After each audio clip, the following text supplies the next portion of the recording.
জেনপাসের কাল তো রেজাল্ট বেরিয়েছে, তো সম্ভবত কত করে মোটামুটি কিরকম র্যাঙ্ক এসছে কার? খোলা বলো, কোনো অসুবিধা নেই, 10 পেলেও 10, সেটা তোমার। বলো।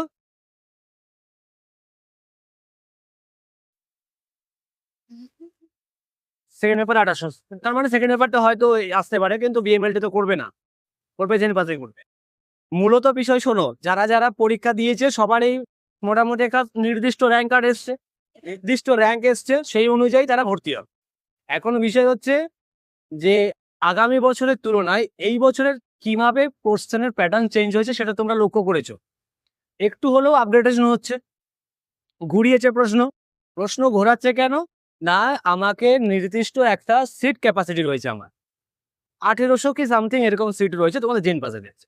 এবারে এই যে 1800 সিট আমি নেবো, এই 1800 সিটের মধ্যে নিশ্চয়ই বসবে 70 থেকে 80,000। তাহলে আমি এতজনকে যে এখান থেকে বাদ দেবো কিভাবে দেবো? তার জায়গা হচ্ছে question pattern. Question pattern change হবে প্রত্যেক, আগামী বছর হয়েছে, এই বছরও হবে, আগামী বছরও আবার হবে। যত পরিমাণ কোশ্চেন প্যাটার্ন চেঞ্জ হবে সেই পরিমাণ নিজের দিকেও চেঞ্জ করতে হবে প্যাটার্ন।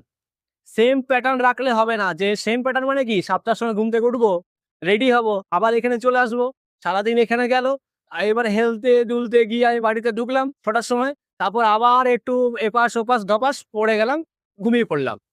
এইভাবে করলে কোনো চলবে না।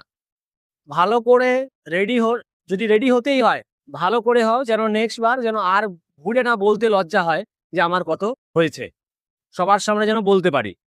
ঠিক আছে, মিনিমাম টুকু যে যতটা পরিমাণ প্রয়োজন ফোন ব্যবহার করার, ঠিক ততটাই করো, যে পরিমাণ দরকার, এর বাইরে আর ফোন ব্যবহার করবে না।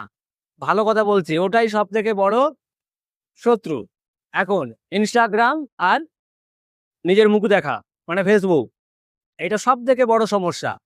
আর কি, প্রত্যেকটা টপিক ভালো করে পড়বে, কোনোটাতেই বাদ দেবে না, না ফিজিক্স, না কেমিস্ট্রি, না বায়ো। ঠিক আছে, ফিজিক্স কেমিস্ট্রির অবস্থা বেহাল দশা হবে, হবে আমি বলছি, আগামী দিন ফিউচার টেন্সে আসতে চলেছে। সুতরাং ফিজিক্স কেমিস্ট্রি না তোমরা নিজের দিকে ছাড়বে, না স্যার ম্যামকে ছাড়বে। ঠিক আছে, ক্লাসে কোনো রকম কোনোভাবে যদি বুঝতে অসুবিধা হয় ডাইরেক্ট ভাবে বলবে যে আমার এখানে অসুবিধা হচ্ছে, কোনো রকম কোনোভাবেই চুপচাপ থাকবে না। এখান থেকে নাম্বার দরকার, নাম্বার মানে কি মিনিমাম একটা নাম্বার দরকারই। আর এইখানেই সব থেকে হচ্ছে কি পার্থক্য এনে দেবে, প্রত্যেকেই পাবো, প্রত্যেককেই পেতে হবে, সেই আশা নিয়েই বাবা মারা এখানে পাঠিয়েছে। একটা নির্দিষ্ট পরিমাণ ফিজ এখানে দিতে হচ্ছে, সেই ফিজ অনুযায়ী যেন আমার মনে হয় আমরা বলতে পারি যে আমরা পড়িয়েছি, আমাদের এখান থেকে এই মেয়েটি পেয়েছে।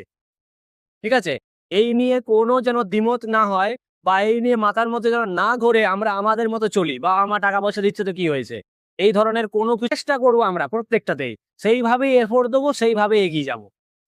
তারপর যদি কোনো সমস্যা হয় জাস্ট ইনফর্ম দেবো।